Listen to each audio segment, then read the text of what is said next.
Good afternoon, everyone, and welcome to the second NCR Atleos security webinar. My name is Lee Duncan, and I am part of the marketing team supporting our security experts here in Dundee with NCR Atleos. Today, I'm joined by Product Manager Charlie Harrow, and we're going to be talking a little bit about card skimming and cache trapping. The presentation will last around about 40 minutes, but we want to make sure we've got time to take any questions that you might have towards the end. If you do have questions, please use the Q&A function to do so. We will be recording this session. I think Marianne has already hit start on it already, and we will be making the recording available to you after the event, along with a copy of the slides. So before we go any further, I want to introduce Charlie. And I think, Charlie, maybe we just jump in and get started. Yeah, sure. Yeah, thanks very much, Lee. So good morning, everybody. So my name's Charlie Harrow. I'm the product manager for global fraud and compliance here at NCR Atleos. So I've got a couple of topics this morning. First one is skimming ATMs, and the second one's going to be cache trapping at ATMs. And the reason why we're talking about this, you might think, why we're talking about skimming again. The reason we're talking about it again is because skimming continues to be a big problem, particularly ATMs in the USA. So that's what really the focus of this is all about. So let's just dive in into the topic. So skimming, let's have a quick recap what it's all about. It's essentially identity theft. It's stealing the ATM user's authentication credentials such that the attacker can then reuse those credentials at another ATM to then withdraw funds from the user's account. So this attack has been around for a good number of years now, but it has evolved a lot over the last number of years. We've been fighting a war against the bad guys in the skimming, and there's been a lot of evolution on how these attacks have changed. So what I'll talk about today is, as I say, how it's evolved over the years, how to secure the complete attack surface against skimming, because skimming is no longer something that just happens on the fascia of the ATM. And then finally, we'll have a little discussion about what the alternative authentication technologies are, which are available to us today, which can completely eliminate the threat.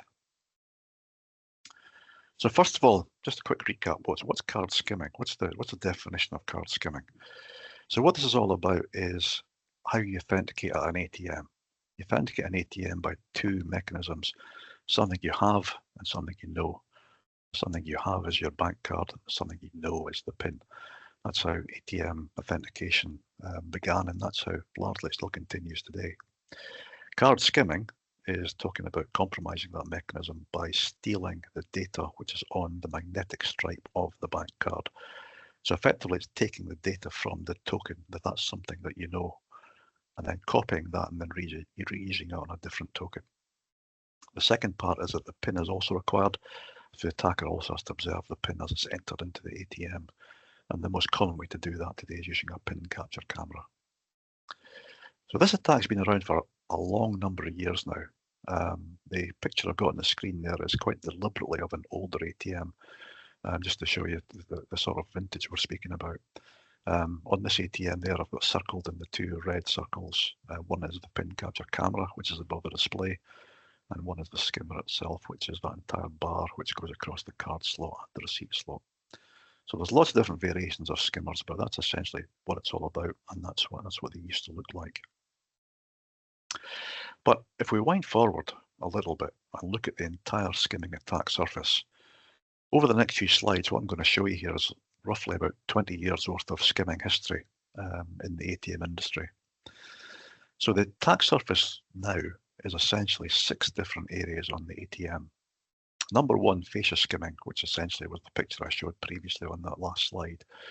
That's where skimming started, is we're putting the device on the front of the ATM over the card slot to capture the card data as someone put the card inside the ATM. But as we've been fighting skimming over the last 20 years, and as defences have been developed, what the bad guys have been looking for is other points in the ATM ecosystem where card data exists. And what they figured out is that any place where the card data exists, if they can harvest that card data, then they can perform a successful skimming attack. So number one, fascia skimming, but the other ways to get the card data from the ATM are also area number 2, which is deep insert skimming. That's putting the skimmer on the inside of the card reader, but placing it from the outside of the ATM. So this is still someone standing at the front, placing the skimmer through the card slot inside the card reader. Number 3, which are called eavesdropping skimming, something which did happen a good number of years ago. Quite often you would see holes drilled in ATMs, quite often through the card orientation window. And what they were doing there was creating a hole in the fascia near the card reader so they could put a bug directly onto the card reader itself and read card data directly from the card reader rather than reading it from the card. A similar sort of idea is number 4, USB skimming. That's taking card data as it traverses from the card reader to the PC core of the ATM over USB. If there's a bug placed on that link, then that can listen to card data as well. Number 5 is software skimming.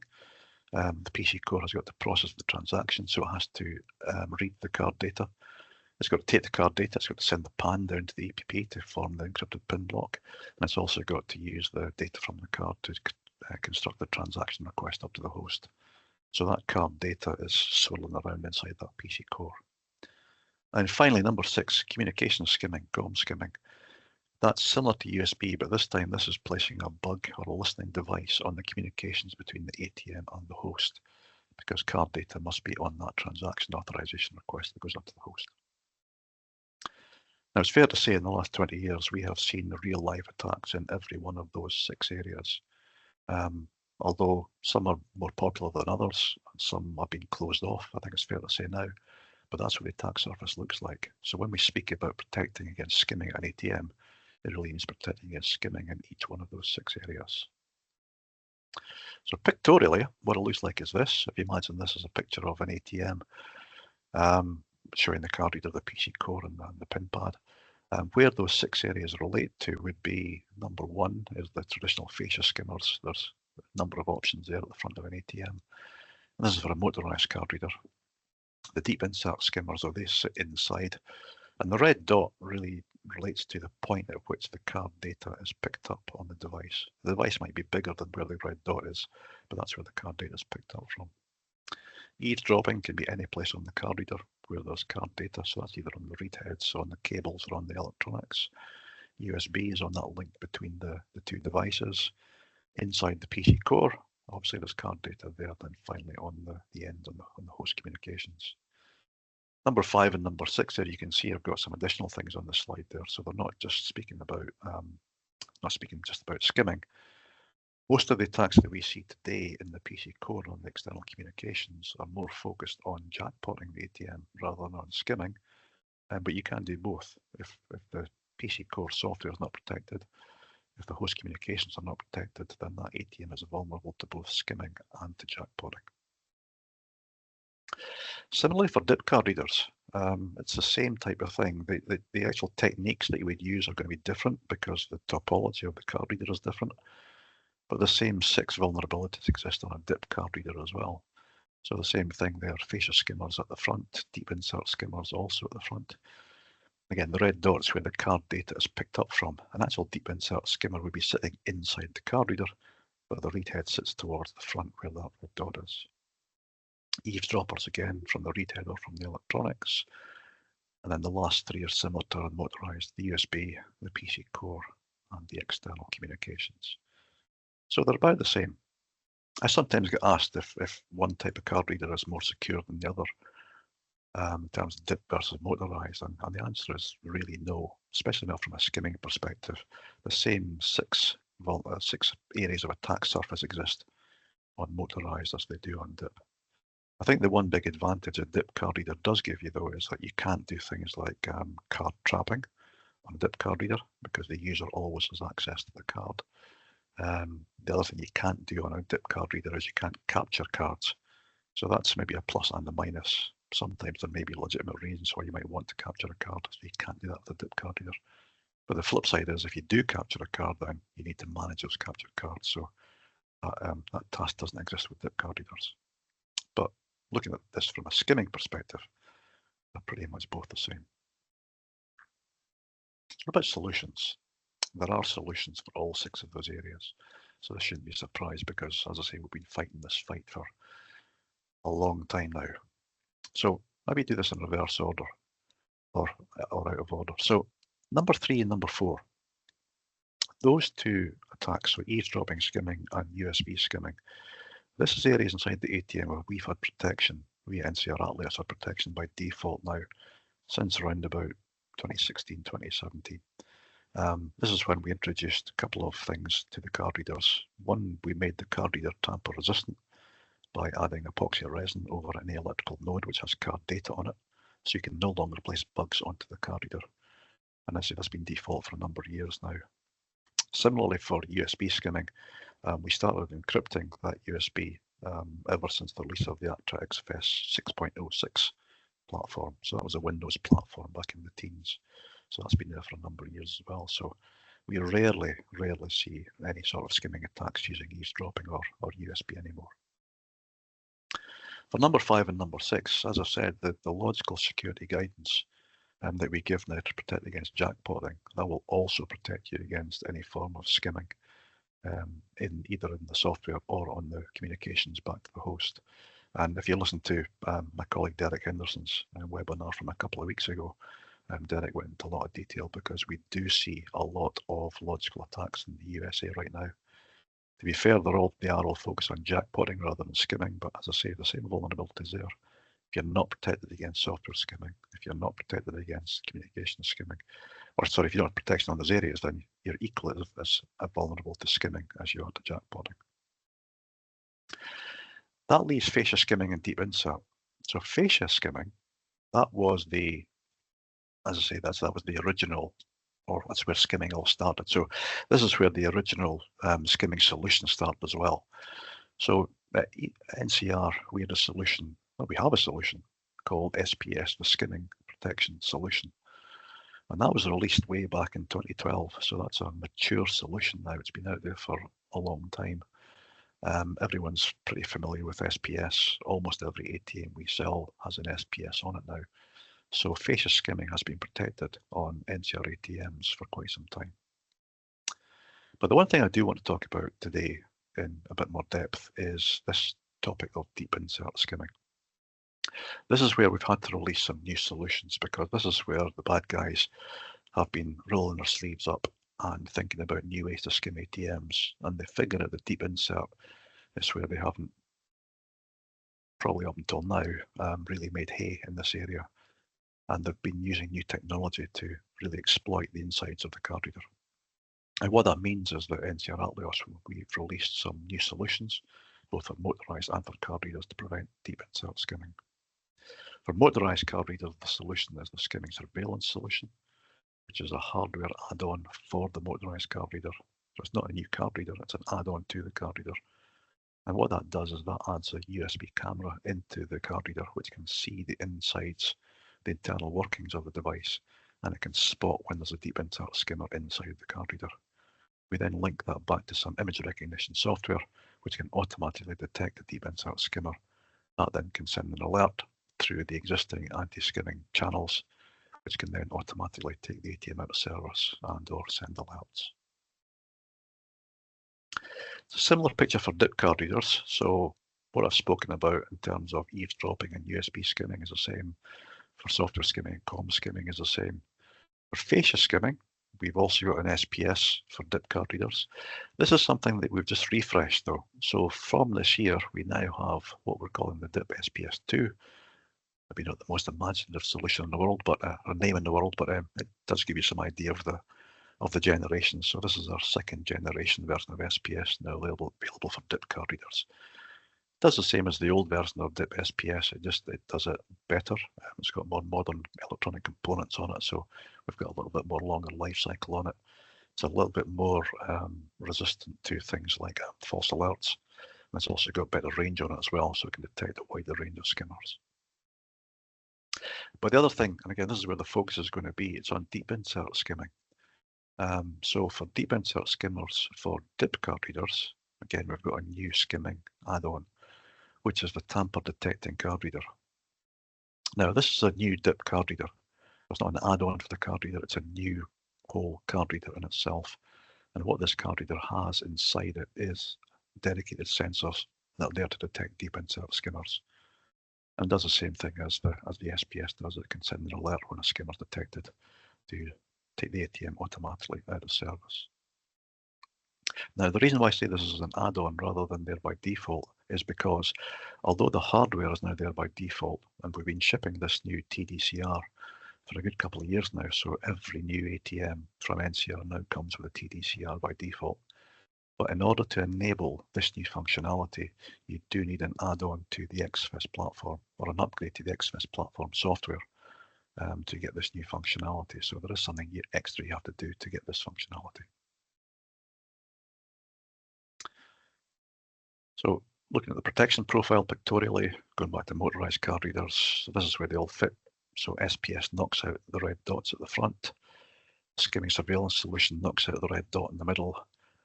Tamper-resistant card reader knocks out all of the eavesdropping dots. Then our encryption takes out USB. The logical solutions take out the software skimming possibilities. And finally, TLS, correctly configured, will prevent any skimming attacks on host communications. And similarly for DIP, same type of idea. So at the front, SPS or now DSPS2. For number 2 and number 3, it's kind of the same solution in the sense it's the same piece of hardware. So it's a tamper detecting card reader will protect against number 2 and number 3. But to get that tamper detecting card reader functionality to detect deep insert skimmers, you do need the XFS update. And then the last 3 are the same. So USB comms, logical security, and host comms TLS. Just let me go back to XFS. So understand that a lot of our customers in the US will be using NCR Atleos' Aptra Activate Enterprise software. That comes with the XFS platform included as well. So when I speak about an XFS upgrade, the way you get that in an Activate Enterprise environment is to upgrade Activate Enterprise. Well, let me just go a little bit more deeper, pardon the pun, on deep insert skimming, because this is the one thing which is causing the problem nowadays. So as I said, skimming has been around for a long, long time. Many of our customers believe that they're protected against skimming because they have all of the default options there by default, and also with most ATMs have SPS on them. So we believe we've got skimming protection in place. But the one thing which is new is this deep insert skimming. And because we've got new solutions, not every ATM in the US has got those solutions yet. And this is why we're now seeing an uptick, I think, in skimming in the US. It's because deep insert skimmers are now being widely used. And I've got to say, if I look at all the things that are popping into my inbox, if it's to do with skimming, it's always to do with deep insert skimming. So what's a deep insert skimmer? What does it look like? They used to look like this. This was probably the first generation of deep insert skimmer. It was a fairly chunky device. You can see there's a coin cell battery in there, but it does sit inside the card reader. So the principle of these devices has never changed, but what has changed is the overall thickness. So these things got better and better as time has gone on. The way that we initially prevented deep insert skimmers was to narrow the space inside the card reader. And that would always guarantee that if you put this device inside the card reader and try to put a card in at the same time, it would always cause a jam. But with this improvement in technology, and I'll show you a couple of pictures in a second, what that means is that the bad guys are now able to get ultra thin deep insert skimmers into the older card readers and get a card in as well. So this is why we need detection technology to stop these types of attack. But these types of devices, as I say, this is probably the original one I've got on the screen here. We saw lots of different variations on a theme over the years. They've all got the same sort of characteristics. So they're all thin. They've got a lock inside the card reader. They've got a read head. They've got some control electronics, and they've got a power source on them. So they've all got those characteristics. One thing about deep insert skimmers is that they do sit in the card path. So what a deep insert skimmer will do is it will increase the chances of a card jam. And if a card jams inside a card reader with a deep insert skimmer, then what will happen is the ATM will go into service because obviously you can't do another transaction with a card jammed in the reader. That gives the criminal a problem because they've now lost access to their deep insert skimmer. And these deep insert skimmers are probably something that they bought off the dark web, probably spent a good amount of money on, so they're highly motivated to get it back. And what I'm showing on the screen here is some examples of ATMs which have had deep insert skimmers jammed in them, which have been removed by the criminal. So what the bad guys have figured out is that there's the solenoid on the front of the card reader which opens the shutter, and if you drill a hole or melt a hole on the front of the ATM, you can get access to that solenoid and you can activate the shutter mechanically to get your deep insert skimmer back out of the ATM. So if you see an ATM with a hole in it like this, what that means is that ATM has been skimmed with a deep insert skimmer. Not that it's got a skimmer in it now, but it has been skimmed at some point in the past. But what about these newer skimmers? This is what's causing the problem for us nowadays. What we're seeing is what we're calling ultra-thin deep insert skimmers. As I said, we'd narrowed the inside dimensions of the card reader to prevent deep insert skimmers from operating with a card. The tolerance space we had left inside there was about 0.5 of a millimetre. So what the bad guys then figured out was if they can make the deep insert skimmer thinner than 0.5 of a millimetre, then they'd be back in business, and that's exactly what we're seeing. So this is one of the first examples of a deep insert skimmer, or an ultra-thin deep insert skimmer that we saw. And you can see there the substrate at the point of where the card reader is narrowed is only 0.19 millimetres at that point there, so it's below the 0.5. This is why these devices were successful. But this device here is probably an example of a more well-manufactured deep insert skimmer. And these skimmers, as we've seen in motorised ATMs all over the USA now. We first started seeing these on the West Coast in the Bay Area, but these are now spread nationwide. And I've had reports of this, not this actual device, but devices like this, to this design, being found in ATMs all over the US. It's the same story, or not the same story, but a very similar story for DIP. With a DIP deep insert skimmer, same principle. It's a thin device that goes inside the card reader. It's got the same characteristics. It's got a read head. It's got some control electronics. It's got a battery on it. But obviously the form factor is different for DIP. There's an example. There's the skimmer there showing against the card, so you get some idea of the scale of it. Let's give you some idea of some of the thickness of these devices. Now with DIP readers, the attacks were slightly different in that the bad guys weren't making these devices thinner as such. What they were doing is they were creating more space inside the card reader. So this is one of our tamper-resistant DIP card readers, not the tamper-detecting one. This is one of the older ones. And you can see, this has been opened up. You can see the scratch marks on the device down here, and you can see it better on the right-hand side. So what the criminal has done is they've put a file or abrasive inside the card reader, and they've worn away the plastic shims that we had in there, which were taking away the space. And by filing away the plastic, what they've done is they've created more space to let that skimmer operate inside the card reader again.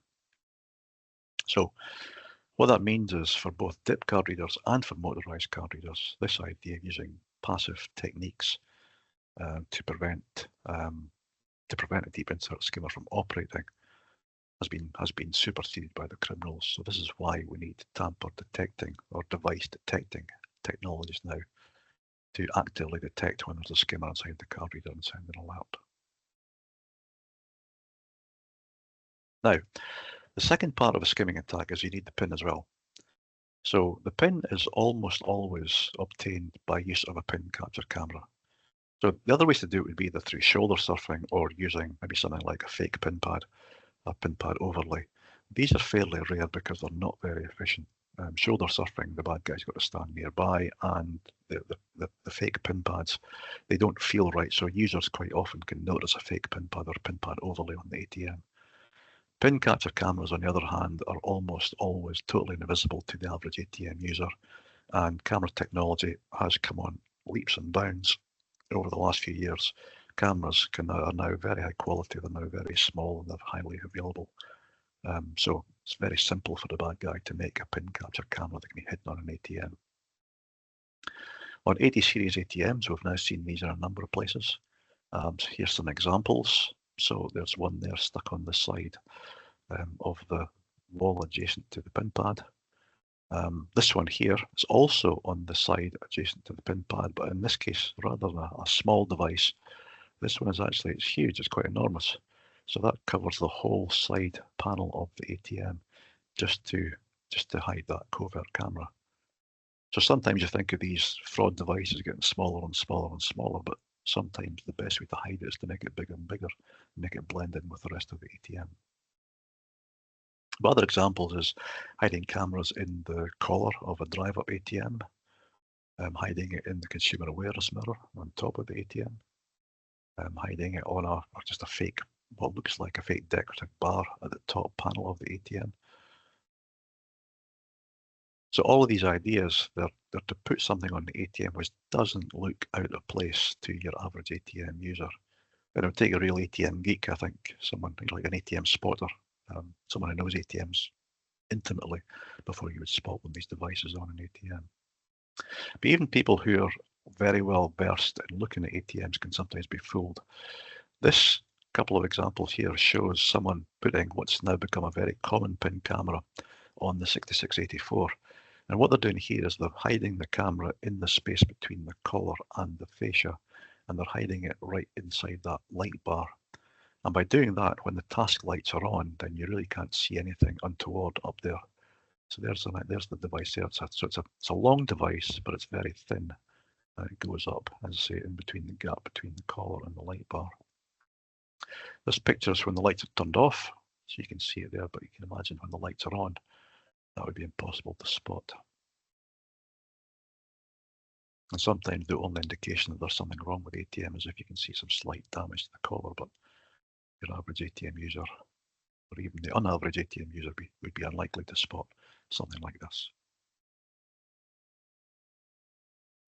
So quickly jumping back to the solutions, just to give you a one-page reminder of what the new solutions are. For DIP, we've got the new tamper detecting card reader, so feature 497. This is now standard on all NCR ATMs with a DIP card reader. It can detect the presence of a deep insert skimmer, but it needs software update to activate or to enable that new sensor to operate.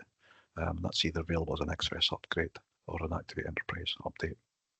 These readers are also available as an upgrade kit, so if you do have a mixed base of new ATMs and old ATMs, then this reader is available as an upgrade kit. For motorized card readers, it's the skimming surveillance solution, feature 721.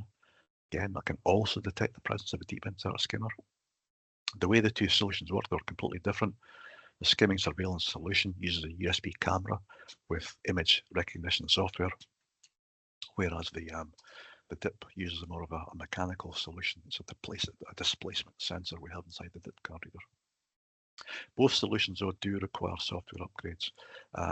The skimming surveillance solution needs an update to the card reader component, which again is delivered either through XFS software update or Activate Enterprise software upgrade. SSS feature 721 is also available as an upgrade kit, so you can deploy this on existing ATMs. And finally, just to complete the picture, for DIP card readers, we've got a refresh of the SPS. This is second generation SPS2. This doesn't do anything new in terms of functionality. What it does is detect the presence of a fascia skimmer, and it replaces DIP SPS1. So this is like just a more modern, more efficient method of detecting skimmers on the front of the ATM. But that said, all of the skimmers that are being reported to us right now, they're all deep insert skimmers for either DIP or for motorized card readers. What about root causes though? How can we get out of this loop or this war with the bad guys on skimming? How do we finally win the war? Well, it all comes back to the card. So something you have, something you know. The reason for the something you have is the idea is that an attacker needs the physical token. That's the idea of the something you have. But the problem is that this something you have, the bank card, the data that's on the bank card that tells the ATM what it is that you have is the primary account number.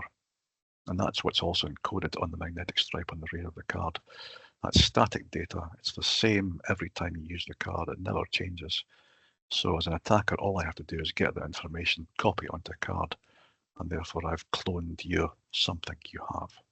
So this idea of a static primary account number as a method of identification, that's what the problem is. So what about the solution? Well, the solution is actually staring us in the face. That's on the front of the card as well. It's the EMV chip. The EMV chip is something which can be very effective at stopping skimming. So how does that work? The EMV chip on the front of the card, what's inside there is a unique cryptographic key. It's unique for every single card. And every time you use an EMV card at an ATM, then what happens is information about the transaction and some unique information as well, calculated by the ATM, is sent to that chip. So what the chip does is it takes all that data and it creates a unique cryptogram of that transaction information. And it's that cryptogram which is sent with the transaction up to the host for verification. Now, it's only your card issuer who also has a copy of that key which is in your card, so it's only your card issuer can validate the cryptogram. If I try and sniff that data or capture that data of the cryptogram, well, yeah, sure, I can get the data, but I cannot reuse it to create a cloned card.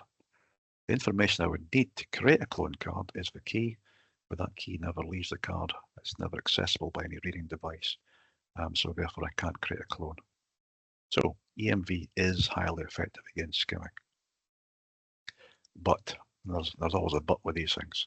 And the but is that if card issuers continue to accept the magnetic stripe from chip cards, also as a valid form of authentication, then that effectively renders chip cards equally susceptible to skimming as well.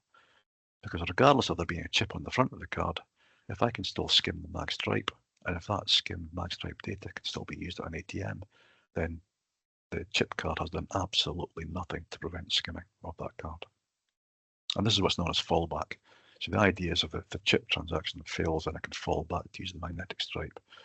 So it's maybe a nice idea for reliability of use of the transaction or availability, but it completely negates all the security benefits of EMV.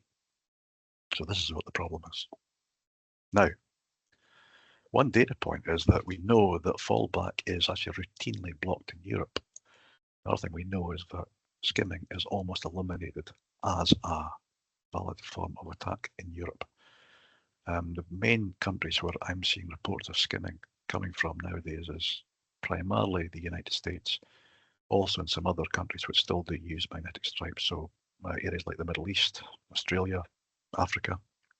But I'm never getting any skimming reports from Europe anymore. And the reason for that is because fallback is blocked. But fallback, to stress this point, fallback, we're not speaking about blocking accepting the magnetic stripe at the ATM. That's not blocking fallback. When we talk about blocking fallback, what we really mean is by switching it off at the issuer host. So what that means is that that card then, if that transaction comes through as a mag stripe transaction, the issuer will always block that transaction and only accept transactions which come through as valid chip transactions. Provided a card issuer does that, then what that means is that that card is now immune from skimming, regardless of where it's used. So in summary, how do we protect against card skimming? Well, two ways to look at it.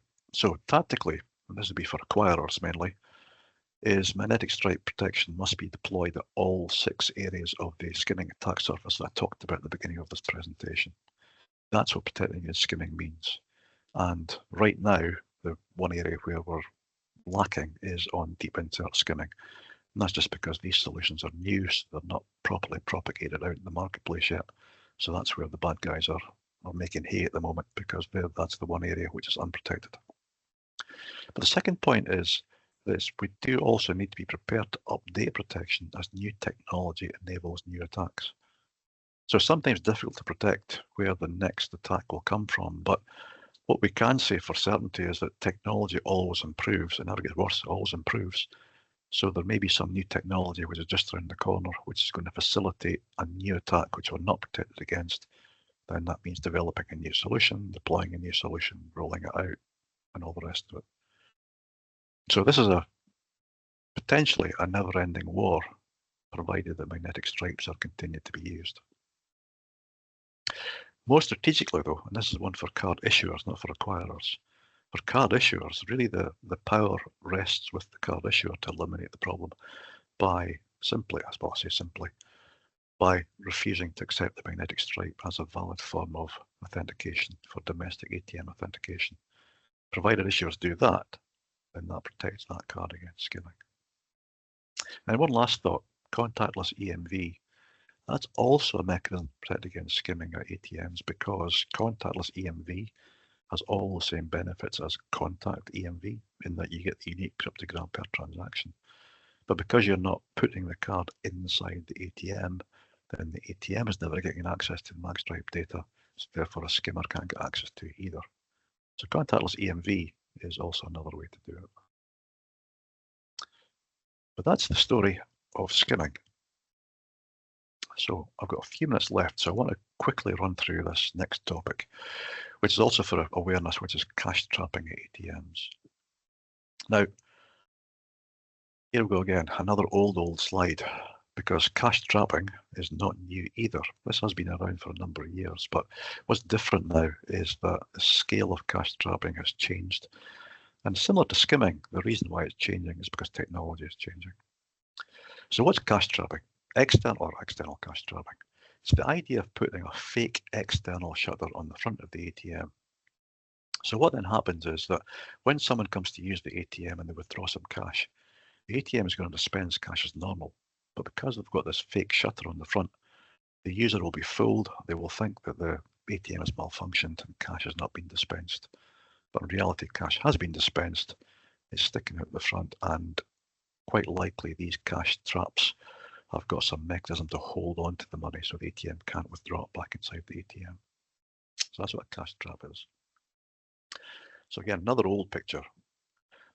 Probably the first time we saw a real epidemic of practical attacks against ATMs was around, 2013, so 12 years ago now, against Wincore Nixdorf ATMs. And the reason that Wincore Nixdorf ATMs were targeted was because this particular model had this nice little rounded feature on either side of the cash exit slot, which made it very simple to stick this plastic but steel looking device on the outside.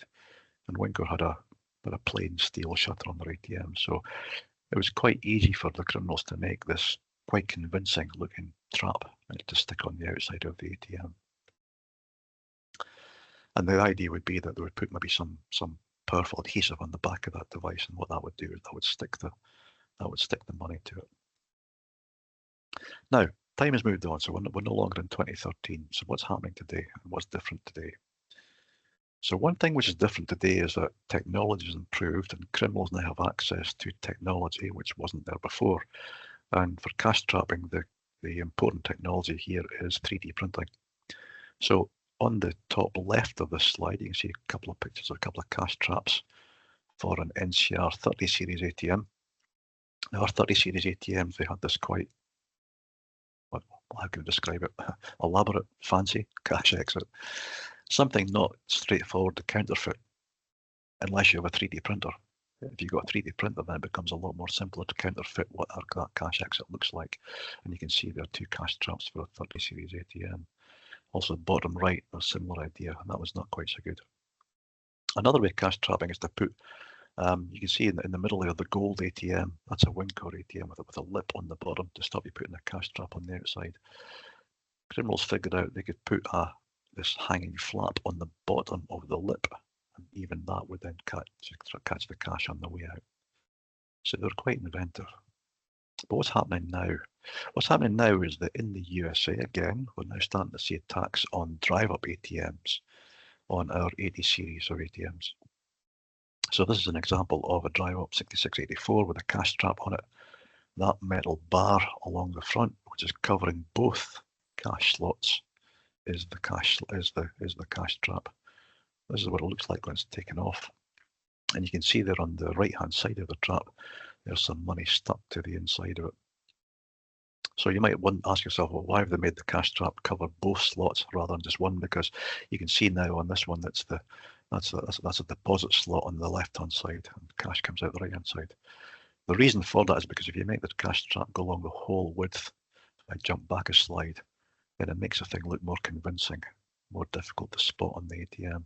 Although we are now starting to see cash traps which are only covering just one side of the cash exit. And here's a close-up. You can see there again, there's some, that's like it's double-sided adhesive on the back of that to catch the cash. So this is quite an insidious crime because quite often the ATM will not record any problem at the ATM. And that's because cash has been dispensed, so the ATM doesn't see a problem there. And if the bad guy can come and withdraw the cash trap before the transaction times out, the ATM will not even record a cash jam at the exit. Or in this case, you can see that the cash is sort of curled up and stuck to the inside. Now, that's more by luck than design, but if that happens, then again, the shutter will be able to close and there'll be no blockage at the exit sensors, so the ATM will not record any errors. More to that, because cash has been dispensed and the cash has been removed, then the ATM will balance as well. So reconciliation won't catch this either. It's not until the actual user spots that transaction they didn't get any money from, but it's been taken from their account. That's the only time that anyone will realise that something is up. So it can be hard to spot, and it's also quite distressing for the user when they find that they've lost some money out of their account. In terms of solutions, the initial thing that we are doing is that we've got a new shutter upgrade available, which will be released probably around about the end of Q3 this year, which adds something we're calling the block tab blade to the shutter assembly, and it just adds this small lip to the outside of the shutter. So it's a fairly simple solution, simple mechanical solution, so there's no software impact, no electronic impact. What it does is it adds this mechanical inhibitor which stops a cash trap being placed on the outside of the ATM. And this will be available for our drive-up series of ATMs from around about September this year. It's available both as a feature and as an upgrade kit, so it can be added to the existing install base. I think that was my last slide. There's a whistle-stop tour of cash trapping and card skimming again. So I think at this point we can open up for some questions. Thank you, Charlie. Yeah, we do actually have some questions. So I'm going to start from the beginning. So Derek Hayes has asked, can you please give me the level of XFS required for TDCR? TDCR, yes, you need XFS. I think it's 1.7 as the platform that was released in. But the way that we do XFS upgrades is that you can take a component out of the current XFS platform, and that then can be added to a supported version of platform. So provided you've got a supported version of XFS on your ATMs, then you can upgrade it with the component from the latest version to get support for TDCR. Okay, thank you. And then Marty has asked, is there any benefit in eliminating fallback at the ATM terminals rather than at the host? No. It's the short answer. Short and sweet. Well, let me expand on that, because that was a bit flippant. So that's a really, really good question, and this comes up all the time. So the reason why no is because if you eliminate fallback at the ATM, then what that means is that ATM will not accept a magnetic stripe transaction. But what it doesn't do is it doesn't stop someone doing a normal transaction ATM with a chip card, and that card can then still be skimmed, and then that data can be taken from the card, added to a cloned card, and then that money can be withdrawn at an ATM which doesn't block fallback. So fallback at an ATM doesn't stop skimming happening. All it does is it stops cash out at that particular ATM, but it doesn't stop cash out at every ATM. So really it's got no practical benefit. And there's one further downside, which is that there are still in existence some valid magnetic stripe cards. So if you switch it off at the ATM, then you stop access to those cards as well. So things like benefit cards, which are still in use in the US, they're mag stripe only at this point. They're not chip yet. So you'd be blocking use of those benefit cards. So no. So the way to stop block fallback is this is an issuer task, not an acquirer task. It must be for the issuer to change the rules when they're authorizing the transaction. Disallow authorization of magnetic stripe transactions from ATMs, because all ATMs in the US now can support chip cards. Okay, thanks, Charlie. So we've got Charles Kane has asked if we can share more information or a white paper around the USB port encryption. Do we have material on that, or is it something we can share? I'm not sure if we've got material specifically on that. So it's not port encryption. So what we do there is this is in the driver of the card reader. So what we do is the card data, which is read by the card data, it's encrypted by the card reader, it's sent encrypted over USB, and then it's decrypted inside the PC core. So the purpose of that solution is to prevent anyone sniffing on the USB line from picking up card data. So this has nothing to do with port blocking or port encryption. This is just about us encrypting the card data from the card reader to the PC core. Okay. Kim Davis has actually also asked, on Activate Enterprise 3.9, will updating to the latest Delta give the XFS needed for tamper detection? I'm going to say yes on that. just because tamper detecting has been supported now for a good couple of years. So if you're on 3.9, it's quite a modern version. The latest Deltas will have that support. But for the avoidance of doubt, we do have we've got white papers on seismic with for both solutions, and we've got a full list of all the XFS versions in those white papers. So what we can maybe do is at the end of the presentation, as well as sharing these slides, we'll share both of those decks as well, and that's got all the technical nitty-gritty in it as well. Okay, that's a good idea. I like that. We've actually got another couple of questions. Is it really not possible to compromise on an EMV chip card? Well, there's another good question. So in terms of skimming, the answer is no, that's for sure. Okay. But that doesn't mean to say there aren't other things which happen with EMV cards. So one obvious thing, and we're now starting to see this in Europe, is that card trapping has increased on motorised card readers. Now, so they can't steal the card data anymore. So what they're doing now is they're reverting to stealing the whole card. So that's one thing. That issue doesn't exist on dipped card readers. The other emergent technology, this is much more sophisticated, which we're starting to see emerge in Europe, is this idea of a relay attack. So this is not compromising the chip card itself or the card data itself. It's compromising the connection of the card to a terminal and then relaying that connection to a different terminal. So it still looks like a genuine card transaction. In fact, it is a genuine card transaction. The difference is that the transaction is being done at a different terminal to where the card is inserted. So it's quite sophisticated. It needs a lot of pieces of equipment to carry this out. But unfortunately, it's real, it's happening. We're seeing quite a lot of this in London right now at the moment. But we also think there's a relatively simple fix, which is just to start monitoring the timing of the transactions. And we've now got some updates, again, in the latest versions of XFS, which can be enabled, which will detect when a card transaction on EMV is taking too long. And then we can start to block those. Okay, excellent. Another one, isn't there a mandate to remove stripes from cards? Can we talk about that? Yeah, sure. So talk about mandates. It's not a mandate from NCR, but MasterCard are a card brand who are very interested in preventing card fraud, and they actually have a mandate out at the moment which says that terminals, all card acceptance terminals, should be upgraded so they can accept cards which do not have magnetic stripes on them at all. Now that's good from a security point of view, because take the stripe off and that just eliminates the whole problem of skimming completely. But from an ATM, that does cause operational problems, because we actually use that stripe on the card at the moment to check the card orientation, i.e. is the card the right way around or not, before it lets it into the ATM. Now, this is something that only applies to motorised card readers. This has nothing to do with dip card readers, but for motorised card readers, we've got this card orientation sensor which uses the stripe. So if you take the stripe off, that doesn't work. So that means you have to disable that sensor. That then means that cards the wrong way around can go into ATMs. And the consequence of that is you can then get increases in card jams because the card embossing is now in an unexpected location. So to get around that issue, we're actually upgrading the motorised card reader this year to add a second sensor on the front, which can do orientation checking but using the chip rather than the mag stripe.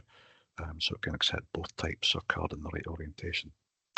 Now, going back to the mandates, the date for accepting stripeless cards was April 2024 for all ATMs except in the USA. So ATMs in Canada, they would fall under that mandate. But for ATMs in the USA, that mandate doesn't kick in until April 2027. So it's still a couple of years away. So a bit of time, yeah. It is, but that's only the date at which terminals must be capable of accepting cards without stripes. That's not to say that's the date when the market's suddenly going to be flooded with those cards. But that's the date at which card issuers can start to issue cards without stripes, should they choose to do so. So it's not a mandate that you must take the stripe off, but it's a mandate that you must be able to start accepting cards without stripes. Okay. Okay, thank you. Last question, Charlie. Maybe not the last question. Can you talk about the difference between shimming and skimming? Yeah, sure. So shimming it's a different type of technique, but the idea is the same as skimming. So with what a shim does is it's like a deep insert skimmer. It goes into the card reader, and what that does is that's going to listen to the communications between the chip and the ATM. So it's going to get that data between the chip and the ATM. Now, as explained in the presentation, that data is of no use to create a cloned card. But what is in that data is what's known as equivalent track-to data. So it's got data which is almost the same as what's on the mag stripe of the card, but not quite the same. And what you can do in some circumstances is you can take that equivalent track-to data, copy it onto a magnetic stripe card, and try and pass that off as a magnetic stripe card. Shimming, though, that attack relies on the card issuer not validating the card credentials correctly, because the equivalent track-to data is not exactly the same as real track-to data. And card issuers who are checking the CVV, because that's what the difference is, card issuers who are checking the CVV on magnetic stripe transactions will always pick this up and will always reject those transactions. We saw a bit of shimming going on in Mexico a few years ago. And again, that was down to the Mexican card issuers not checking the magnetic CVVs.